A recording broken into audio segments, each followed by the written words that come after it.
G'day, welcome to the Weekend Waves. You're with Spinksy, and this morning we have a very special guest, known throughout the world pretty much as the voice of the WSL broadcast. And we just finished off a fantastic event, number 6 down there at the Gold Coast, Burleigh Heads. Joining me this morning is no other than Joe Turpel. G'day, Joe. Good day, Spinksy. Thanks so much for having me. Good to see you. Yeah, you too, buddy. Sorry I couldn't get down there. I'm up on the sunny, a lot of other work restrictions, unfortunately. But again, thank you for your time this morning. Wow, what an event. Oh, Wow. Yeah. I was trying to think about all the exciting finals that we've seen in the last even just decade or so. And gosh, with Julian and Felipe, that was just one of the best. And there's just so much in it, wasn't there? Like with their history, Julian coming from the trials. Gosh, man, he made an impact on his comeback and his intentions for the tour.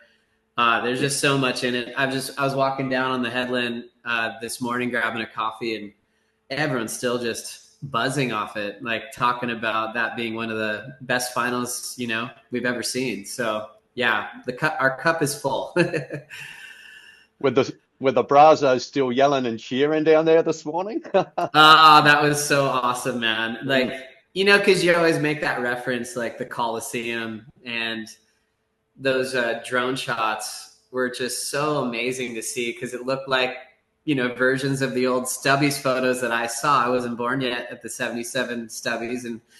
And all of a sudden you're going, no way, this thing is maybe not as packed as the Stubbies, but it's packed. And with the representation of Brazilian fans with the local Australian fans, and having an Aussie and a Brazilian in the men's final, it was unbelievable. It was like a soccer match in that point of every turn meant something, and there was eruptions and cheers and a couple of hand gestures, and it was just I don't know, for sport, and for surfing, that's as good as it gets. Yeah, you couldn't script that any better, to be quite honest. And I think Burleigh, as you mentioned, that arena, like, I love Snapper Rocks. And it's always been great there. But I think it just seemed to be, with the audience, the crowd, that we're closer to the surfer there, especially with them on the rocks. So I'm hoping it stays at Burleigh. That'd be nice. I know it's back on at Snapper next year, but you never know. Another Alfred might turn up.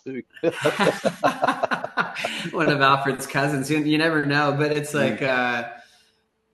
why not dream a little bit? Well, maybe we could have scaffolding set up all around the Goldie. And, this event traditionally went very mobile in the past. And what if you could, set up at every location, and on its day, you could be moving the tour just to where the best banks are, where the best swells aligned. And what if you did round 1 at Burleigh, like quarters at Snapper, and maybe score Kira? Like, that would be the ultimate.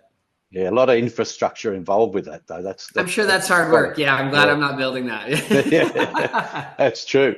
So, heading off to Margaret's and getting off this big high, the cut. It's got to... there's a couple that have already moved in and sort of saved themselves now. I personally, my opinion, I wasn't and I think many others, but on my side, I'm not a big fan of the cut. I always thought it should be, everybody still deserves that chance, because someone could be, a win away and he's missed, and they've gone to the end comp and could take it all, particularly with that final 5. But hey, and it's an experiment, and I'm sure now that they're reevaluated, they've changed that circuit for next year. Yeah, it brought a lot of things, didn't it? We've seen the cut for a few seasons now, so I know you remember the first time the cut was introduced. That feeling at Margaret River was just like the saddest thing in the world. People were crying. They didn't know what it meant for their careers.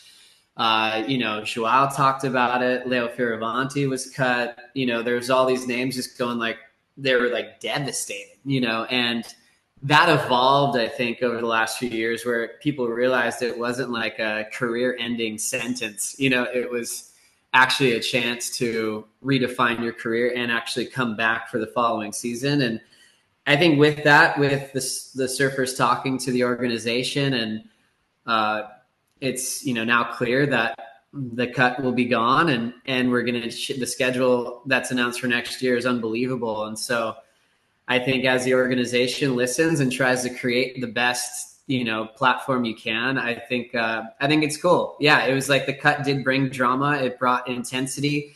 It brought meaning to like event number 5 where there was something really heavy on the line. So those heats were like really intense. And you're not going to recreate that same drama halfway through, but I like how everything's shifting to pipe again, and how pipe's going to be heavily rated, 15,000 points on the line. And, there'll be a lot of new feelings going into next year too. So, I mean, surfing's such an open book as far as an organization, and there's been so many changes almost yearly, with like, can we make this better? Can we make this better? And I don't even want to get ahead of myself too much, because I'm still really looking forward to a cloud break for a world title, so I think there's still so much to look forward to this year. And then next year finishing at pipe, that's as good as it gets. Yeah, true. Like the traditional back in the ASP days was, you had your traditional Triple Crown, Sunset, Haleiwa, ended at pipe, and everyone competed. So it's this new schedule seems to getting back to that, but there's something I'm not very familiar with, and it's next year they have the post. It's like they take so many off, but they all come back again. Yes, exactly. So there'll be 2 kind of like postseason events, you could call it. That's Abu Dhabi and also Portugal. And so that will be that condensed tour, which really kind of defines who really is in the running for a world title, But the drama of pipe is going to be amplified because everyone will be back for that. It'll be a full field, but also with, 1.5 times the points available, people are going to see what kind of chance they have to stay on tour, so you'll still get the drama of the guys coming back, but you'll see that top end really focused in on who might be winning a world title next year. It's never been done like that before, so we're going to definitely be feeling it out and see what it feels like. Yeah, fine. So you've been doing this for quite a long while now. What got you into broadcasting? Yeah, when did I meet you, Spinksy? A long time ago now, huh? Yeah, long time. Long time. But it was down at Snapper, one of the events. I was doing some radio interviews. I got Barton was there. He was still with Hurley then. So back to back, I was with Bob. So yeah, that was back then. But you've been doing it quite a long time. Like I've followed you on Instagram, and we've just had a few. We're not personal friends. We know of each other. But it's been a long time. And I remember it was you and Potts, if I'm correct, always at one stage. Yeah.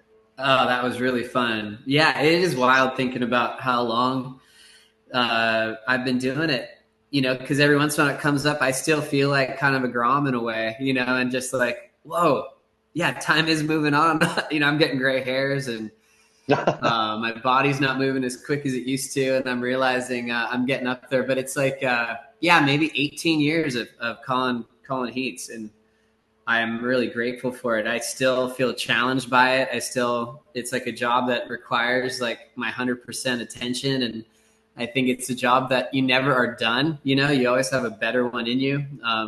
And maybe that's comparable to like an athlete always trying to push for their best. It feels similar for me. So like there's things that I'm grateful that I've grown with. Like, gosh, my first few CT events, especially pipe, man, the nerves were real, and sleepless nights. Like I gave myself a migraine before the first pipe. I just thought the cameras seemed so big and the scaffolding looked just enormous and the history and pipeline. And I was like, whoa, here we go.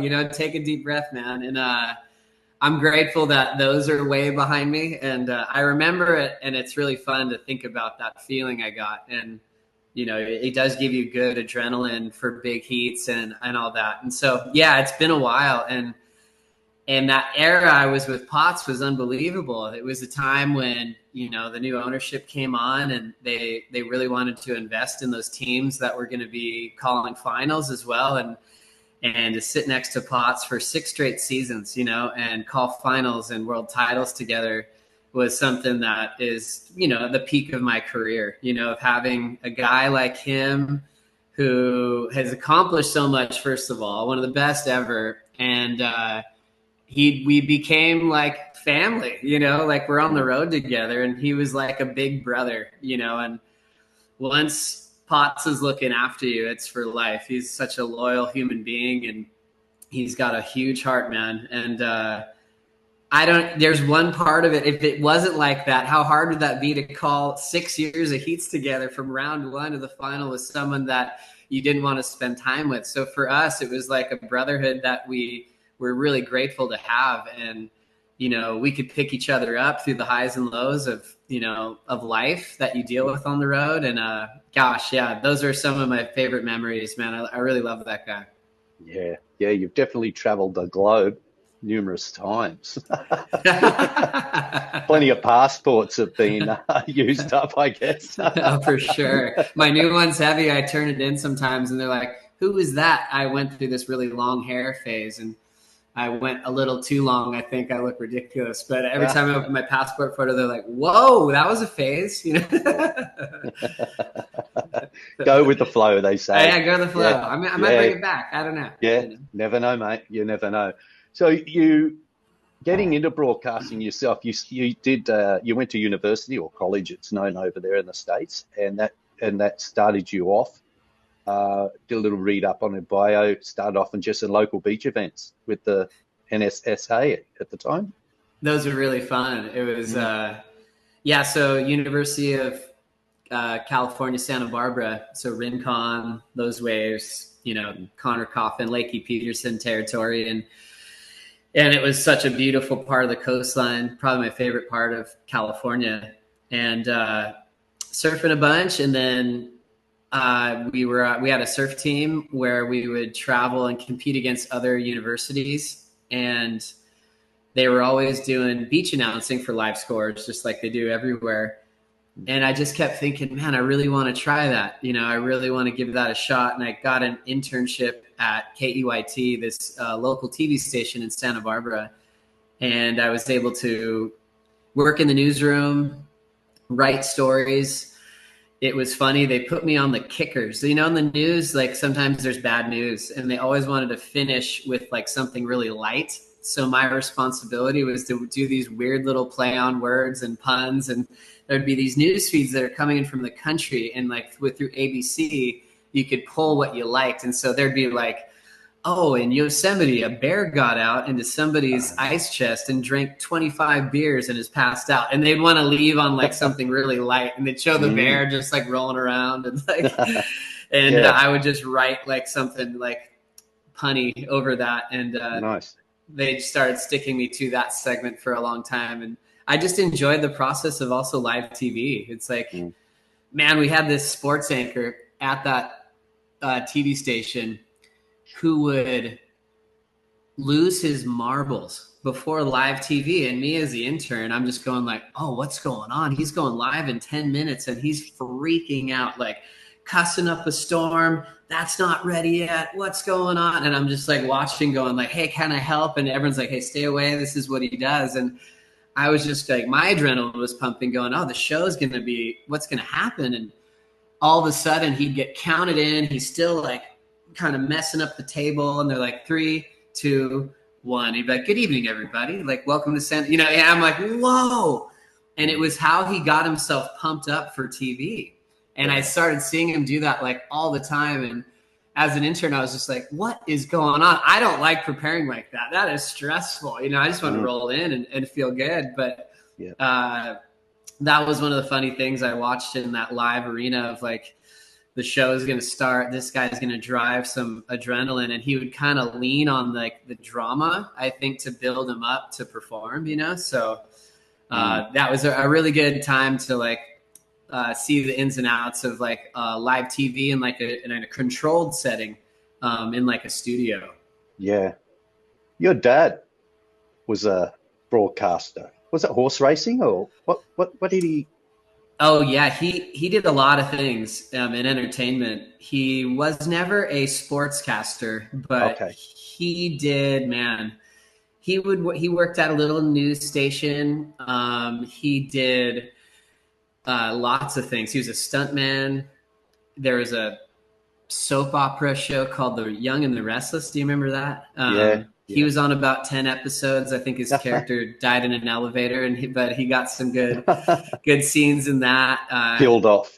Yeah, no, totally. And he just was like, well, that was fun, but my character's done. So he'd move on, and he was on like Weber barbecue commercials. Back then, if you were on like a commercial nationwide, you know, people kind of recognized you. Nowadays with apps and Netflix and Hulu and YouTube, like you could definitely be on a commercial and no one will see it maybe, you know, but back then he had a nice little run with things like that when I was really little. And he really understood how the inner workings of a broadcast really works. And so when I first started doing this, he just reached out to me and he's like, oh, it's really cool. He was never pushing me towards this kind of career. And when he watched the first few, you know, broadcasts I was on, he was like, yeah, I think I can help you with this. And it was really valuable to me because no one was really telling you how to do it. You know, people would hire you or the brands would hire you and that was it, you know? And so there wasn't really like a lot of like people that were specialists from that area that were giving you like, hey, try this or try that. And even simply like things like introducing who's coming into the booth next. My dad told me to do that years ago. And he's like, yeah, it's just continuity for a viewer. They know it's coming. It's an abrupt change of voices when you don't say you're stepping out and someone's stepping in. And at that time, you know, we were just like, okay, we're done and like moving on. And it was just those little things that my dad would send me notes on and I would just pick it up. And then it was really fun for our relationship. We had something to discuss, even debate on all things that come with live TV. Yeah. Yeah. Insane. And born in California, moved to Hawaii at some point in your younger life, but then moved back now. And that's your home base, I gather. Yeah. It's crazy. I'm kind of a hybrid of the two places. My dad lived in Hawaii when he was like year 6 to his senior year of high school. My grandfather, we all have the same name. So Joseph Turpel the first, he was a commander in the Navy. So he was stationed in Hawaii. And then that's where my dad fell in love with surfing. And he was a lifeguard at Fort DeRussy on the island. And he got into Universal Studios and the A-Team, you know, like with Mr. T and all those guys on the live action show on the lot. And so that's in LA. Just a quick story. He goes on strike. He was trying to help out the stuntmen get better wages. It didn't work out the second time. They changed the show to Miami Vice. And then my dad saw that as an opportunity to move back to Hawaii. And he wanted like us to experience what he had for all those years. And so, yeah, we moved over to Oahu and my mom's, was a teacher. And so she got a job at Punahou and we lived on this giant school, you know, in faculty housing in Manoa. And then my dad would start taking us surfing it in Waikiki. And we had fun beach days. I was playing a lot of sports at the time, but it was just such a fun way to grow up. And then right before high school, I moved back to California and moved up and down the coast for several years before, finally returning. Yeah, lovely. You got your mind. You know, you're just off the bat. It's like you're walking encyclopedia, particularly with surfing, you know, results and heats going back years. Like, how does that all store in that brain? Is it because of the repetitiveness of you calling and just remembering those at the time? And does it just flow in at the time, or you just have, like like reading a book, okay, I'm going to chapter 2, da da da. How do you? Wow, it's amazing how you pick it all up. Excuse me for blabbing on, but yeah. No, thanks, Spinksy. Yeah, no, yeah. it's a little bit of being really lucky of doing this for all those years. And if I've seen it, I usually can recall it, or, and sometimes in conversation, if something really sticks with me, I can remember it, but it's not always the same. Sometimes when you call a heat, you're like, oh, I remember this from here, or I remember this matchup, or, and sometimes I get really lucky with that flow, like where my brain just feels awake. I feel alert. And I have some heats where I prepare for it, like studying for a test. I'll have like 2 heats off and I'm thinking about the heats I'm calling on my break. Mm-hmm. And sometimes it comes to me at those points, so I can kind of have that fresh in my mind. So it's not a complete spontaneous recall. I've kind of like been thinking about it in the past hour before that heat begins. Right. But I love the magic when it happens, when it comes to me in real time. When I don't really like having a lot of notes in front of me in a heat call, I could find it really distracting. Or if you have a stat that is like, oh, this is really a cool stat. Sometimes I find you can almost be distracted by those notes. You can be distracted from what's going on in the water, where you're trying to force this rad stat you found that kept you up all night. And I would rather have like a bunch of bullet points written down and not even get to it in a heat. I'd rather, if the heat's really good and the waves are pumping and you're kind of relying on your instincts, those are my favorite heats. And there's always those ones with the long lull where you're surprised and there's still 28 minutes to go and you're like, okay, where are we going here? And those push you to like create, an artful conversation and bring the best out of whoever you're in the booth with. So every heat's different like that, which what makes the job so fun. It pushes you in different ways. And there's some heats that go by like in 2 seconds and you're really grateful that all those things came into your head at the right time. Yeah. Who, like obviously we mentioned Potts, outside of Potts, who are your favorite, if you wanted to single out a couple, like broadcasting together a heat and just bouncing off each other? Who comes to mind of really you just enjoying that time? Gosh, there's been so many great eras of the last 18 years of working with unbelievable people in like the Potts era is all time, and I remember when I first got hired by Billabong, they paired me with Aki a lot, and being with Aki was just so much fun because he's so unpredictable. He's really funny, as you know, and he's just classic. So the amount of laughs we would have in between heats, in heats, and him just being Aki were just so much fun. They're just really fun days, and then all the years with BL, Barton Lynch, he's just his enthusiasm, his how he drives a narrative, how his mind works, and, with empathy. And I think also from where he stands as a world champ, in a different way, he's a very unique world champ in the fact that he knows what the hard yards he went through, and he knows how to provide that empathy for the entire tour and just every situation you can go through, and he can respond to it on a dime, which is really great. Gosh, so many. There's just a really long list of incredible color partners, and I really enjoy like people coming in for the first time. It doesn't have to be this pro color broadcaster. Sometimes people that go, hey Joe, like I've never done this, like help me out a little bit. And sometimes those are my favorite heats, just because you get to see how someone can grow and get used to being on live TV. We have no second take, and then but also bringing out the best in them. So when I get thrown people that have never done it before or maybe don't have experience, I look forward to that too. It gives me a chance to extend my craft even more to bring the best out of them. That's my frame of reference. I just want to bring the best on whoever I'm with in the booth, you know? Yeah, I've noticed that with Flick, Laura, and Richie as well through that. You know, they're pretty new to the scene. And, you know, yeah, they probably were feeling what you just mentioned, a bit daunted. Okay, Yeah. here we How go. good, how good Yeah. are they, man? Like it's such a good team. Like Hmm. that I think we all like after yesterday or whenever that was, 2 days ago, the final, Betty, Lou, Sally, uh, Felipe and Julian. And then we were all of our team from Laura to Flick to Richie to Bugs. Like I Mm, love working with all those guys and they mm, all bring something different. I think it's cool when someone is just themselves, you know. I've worked with, you know, some that I think they have to be something else when they go on in the booth. And, you know, as far as the crew we just worked with, like they are themselves, and that personality makes it like a big choir where you have different voices, you know.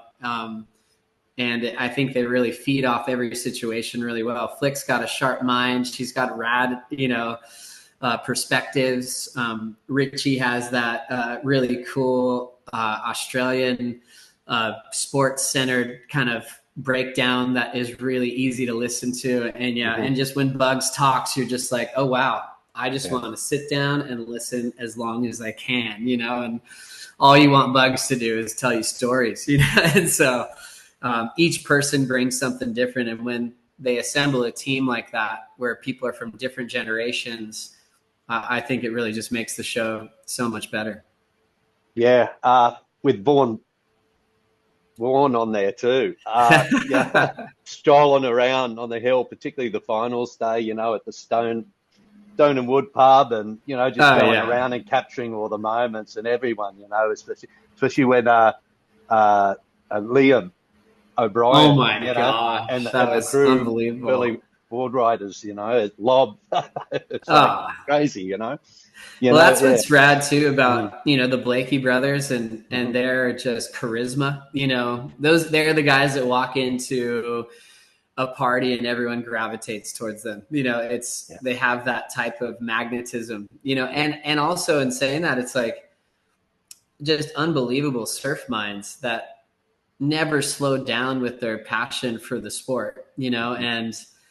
and with Vaughn, like he could go to psych up a crowd and get them Yeah, engaged, you know, and then he can jump in a booth and give such a thoughtful narrative on what the situation is. All those years being the editor in chief at Surfing World yep. and beyond, and then Ronnie putting together magazines as well. It's like Mm, that journalism background for them really makes them stand out because their personalities, they can make you laugh on in just like the quickest wit in the world, but they're so surf based in journalism and telling stories and really finding that thread of what happened that day, you know. And yeah, I think you hear that in their call. yeah, for sure. Do you get much surfing in when you're doing the tour? Yeah, it depends on events. So El Salvador this year, I felt like I was on a surf trip, and they don't always feel that way. You know, there's some events I've actually not even opened my board bag just because the only good days were the days we ran, Mhm. and then you're packing up and going to the next location. Fiji last year, how heartbreaking is that? I didn't surf once. It was Wow. flat.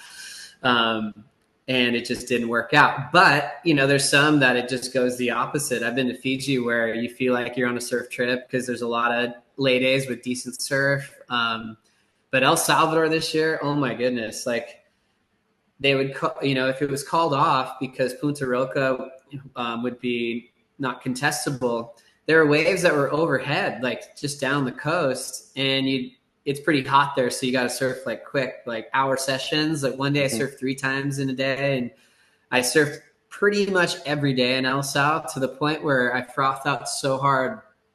I brought 3 boards to Australia. I haven't packed 3 boards to an event since I started. I used to, and I Yeah. realized, oh, I'm not surfing that much. You know, I've gone down to 1 board sometimes in the past, and I got so psyched. I was like, oh, I'm surfing. So I brought like a twin fin. I brought like a short board, a step up, and I got a little carried away. But like at the moment, there's really good waves out front, Yeah, and it so is. and then I think tomorrow will be fun. So I'm really happy that the contest ended when it did. A couple of Yeah. down days just to to try to get a couple before heading to the West. Awesome. Okay, so we all have our own comfortable size of waves that we surf. Yeah, for sure. Like triple overhead is very daunting to me. Double overhead, I'm quite comfortable, especially if it's a reef sort of tapering off down the line. It's sort of into the lagoon and have a breath. But enough about me. What about you? Oh yeah. As I've gotten older too, I am super comfortable with not going out. And that comes to it living on the North Shore of Oahu. It's like there are days when it's just so big and I don't feel bad. Like it's a cool community in that too. Like people respect you for making decisions like that of not going out more than just thinking you have to and then putting yourself or other people in a bad spot. So I don't feel anything of like, oh God, here's like a giant 20-foot swell. Here I go. I know my comfort zone these days and I'm really happy with it. I think when I was younger, I think we all went through that where you just end up in bad positions just because you thought you had to. You're like, oh gosh, I'm a surfer. What? I need to be out here. This is what I need to do. And man, there's so many amazing waves to surf. And I just definitely know when I'm not going out and when I am, I'm really comfortable about that. Going to chopes and stuff, like I'll surf it when it's not quite chopes. And then when it gets really real, I'm like, gosh, I'm so happy to watch, and maybe like 20 years ago, I would have felt like, oh, what am I doing? But yeah, I'm in a really happy place. I like having fun and I'm not too into scaring myself anymore. Right. Yeah, true. So places like Chopes and Fiji being reef breaks, you have that studio then back on the mainland for you guys set up with the live streaming broadcast in front of you to make the commentary. Yeah, exactly. Yeah, I think years ago, the event in Tahiti was in the tower, but that's a lot of equipment and so much going on out there. And with wind and how the tower shakes, it just wasn't really a smart place to have it. But yeah, it's so it's on land on the point in Tahiti. Same thing for Fiji. We're broadcasting from the Marriott, a few miles away. And so you have these big monitors. There's like the program monitor, and that's the one right in the middle of us. And that's what everybody in the world sees. We have another monitor, which we call the sneaky cam. And sometimes we'll have a shot on the lineup so we can see sets. A lot of times before a post-heat interview, they pop up on the sneaky. So I know that's like our next thing we're going to. Right. And that extra camera is nice, especially when we don't have eyes on the lineup, like some spots. So they do a pretty good job of showing us like conditions and the sneaky. Yeah. And then it's our responsibility not to get distracted by the sneaky cam and talk about something that viewers can't see. That's usually a growing point for someone new where they go, oh my gosh, look at that. But it's the camera that's like not the one that everyone sees, and you don't want viewers to wonder what you're looking at, so yeah. It's a nice resource for us though when we're not right on top of the waves. Geez, so much to talk about. So you got a few days off, which is nice to relax, and then off to Margaret River into the wine valleys and wineries, I should say. You guys sort of get together and at the same time promoting tourism for every state that you go to, like Victoria, Queensland, now the WA. And you and the team sort of go out and I'm guessing that they, shout you guys out to experience, and then you're making that with advertisements in between the calls.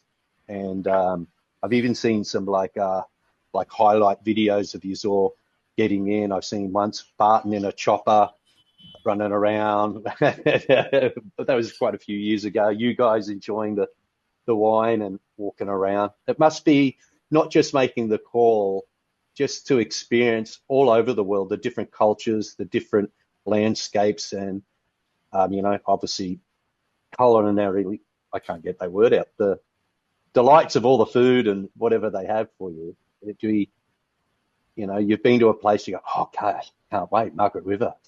let's get back to such and such a winery. I miss that wine. I haven't had it for a while, sort of thing, you know? Oh, for sure. It's so cool. And it's true, Spinksy, like WA rolls out the red carpet. You know, it's one of the best as far as what we get to do on down days. And, you know, they're such a big part of that event. They always have been, you know, Tourism WA. This guy, Sam, is such a legend. And we see him and we just get excited. And we're like, it's a lay day. What are we doing? You know, it's really cool. It's, you know, it's kind of stuff that I wouldn't sign up for on my own. So I really, really appreciate it. And going to like the Lewin estate and meeting the head winemaker and then, you know, going through all the tastings and learning about it. And then you have like top chefs everywhere. And it's the whole time you're going, I can't believe we get to do this. And I think WA more than most, you can't wait for a lay day because of that, you know, like looking forward to what you're doing. And, you know, a lot of it's part of the job. Like you said, we're working, we're making pieces, we're talking about it. But it's really fun. It's a really cool balance of calling heats and doing all the sports stuff on tour. And then you just go, oh my gosh, let's go adventure. You know, it's really a fun one for all of us, like to check out. Yeah. Do you guys get to bed early to get up early for the call or yeah? Yeah, most of us. Yeah, no, for sure.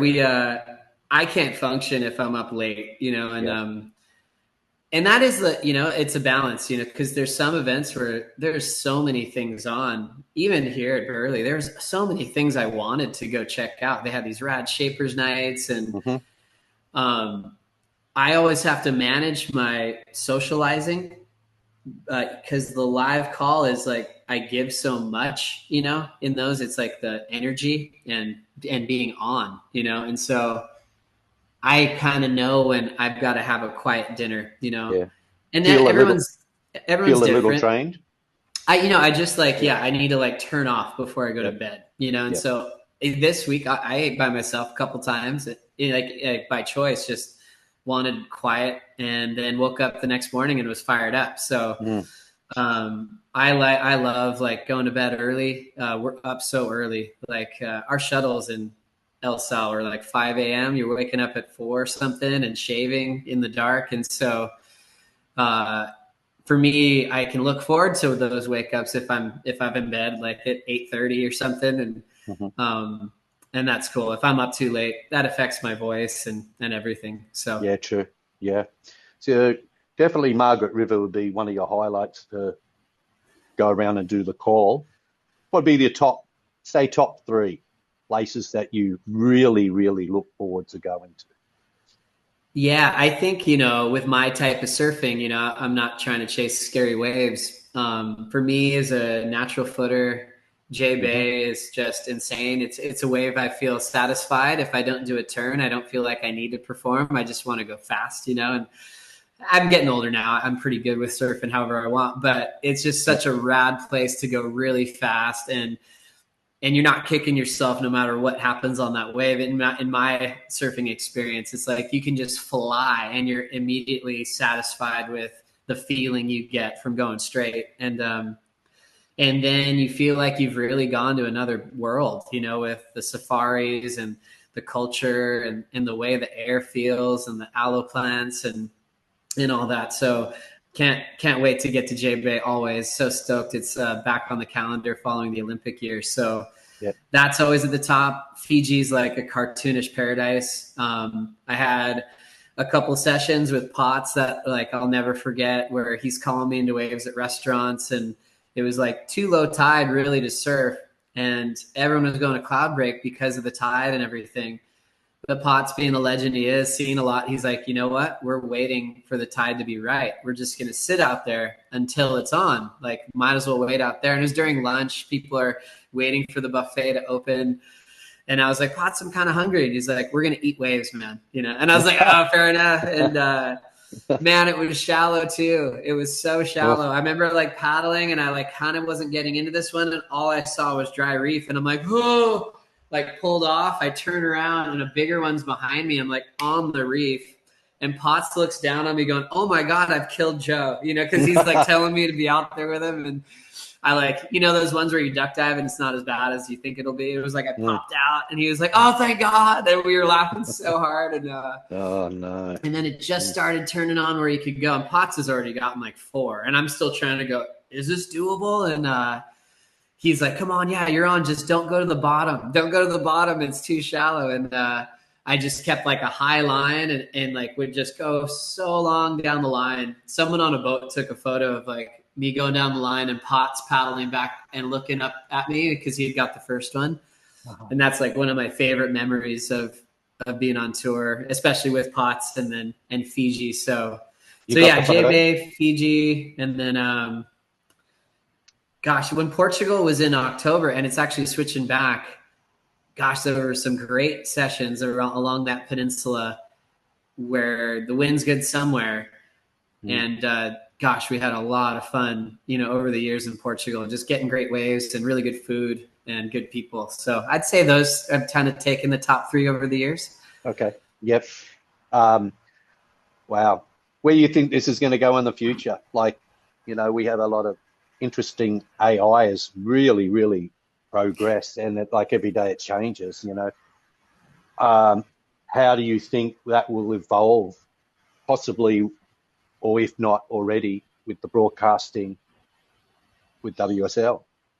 Yeah, with AI, it's like you want to embrace it, right? You don't want to be left behind. And so what I've noticed in like Major League Baseball at home and the NBA, they have like AI sponsors, I think with Google or whatever it is, Google Analytics and artificial intelligence and stuff like that. And then I just think for pro surfing, that can only just help with research and stats, and really developing really awesome, just tracking surfing history, but also developing great ways to record it, like we haven't seen before. So I'm really curious to see how that can help the broadcast as far as, making the storylines easier to reach. Sometimes a Google search, you can get lost. And if those AI things get trained to be your best top researcher, I'm like, wow, that could be really exciting. When I worked the Olympics for NBC for a couple of years, there's like 3 researchers like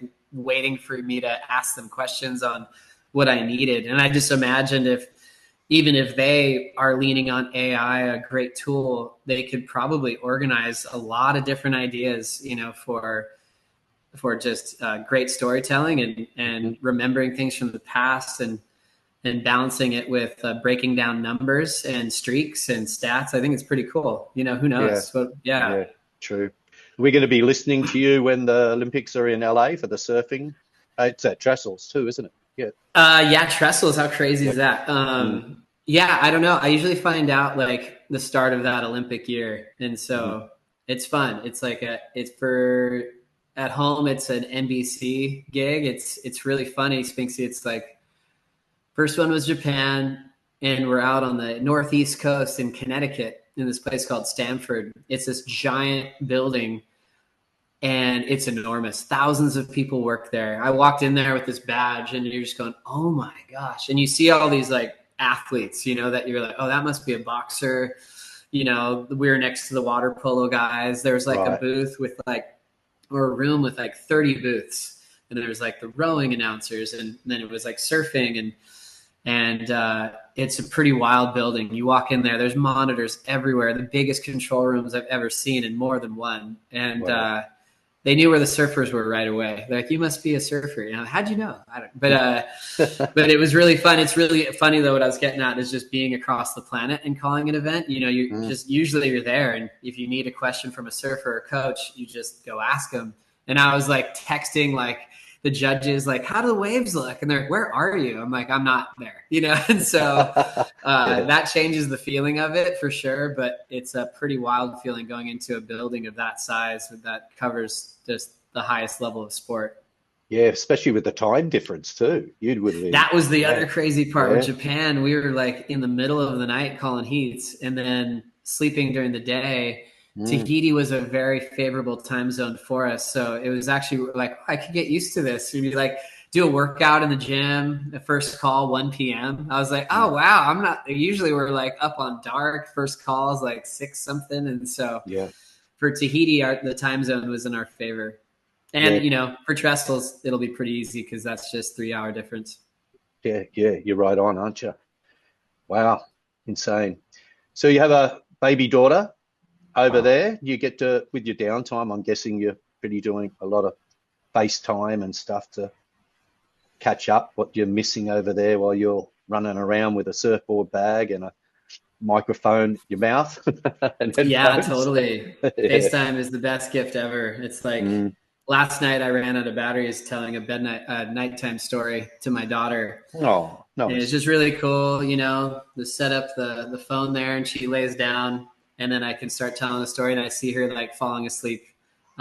Cute. So it definitely is, you know, for the, you know, it's the hardest part of the job and of saying goodbye and missing all the people you love. And I think with FaceTime, it's awesome. I'm always like, hey, you can call me anytime you want. If I'm working, I'll call you right back. And being able to see each other's face just makes the world so much smaller. You know, it's not just hearing your voice. It's like I can actually see her. She can show me something in her room. She can show me what she got in her homework. And I can help her with her homework on the phone. It's wild. We'll just hang out. And sometimes it's not just complete dialogue. It's just, I'm right there. I'm just like, you know, she'll just be like, Dad, don't go anywhere. And she just like puts me right next to her, you know? And so I really appreciate technology for that. Yeah, you know? true.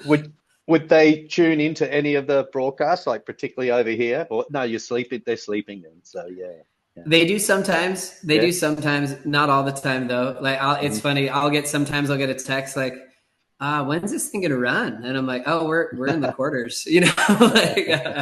And then I have some where I get a text like, oh my gosh, how good are the waves? You know, if the waves are pumping, they tune in all the time. And other than that, they're busy with what's going on at home. So you know, they can easily miss like 5 events, and then they could definitely watch like 5 in a row. It just kind of depends what's going on.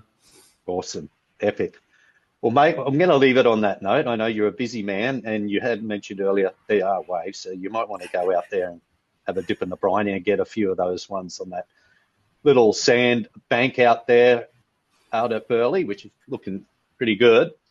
Again, Joe, really appreciate your time coming on my podcast, The Weekend Waves. I wish you all the best and all. Looking forward to Margaret River, and I hope to catch up with you again sometime, mate. So again, appreciate you, mate. You. So stoked, Spinksy. Thanks so much for having me, man. All the best, and keep in touch. Welcome, mate. Thank you. Cheers.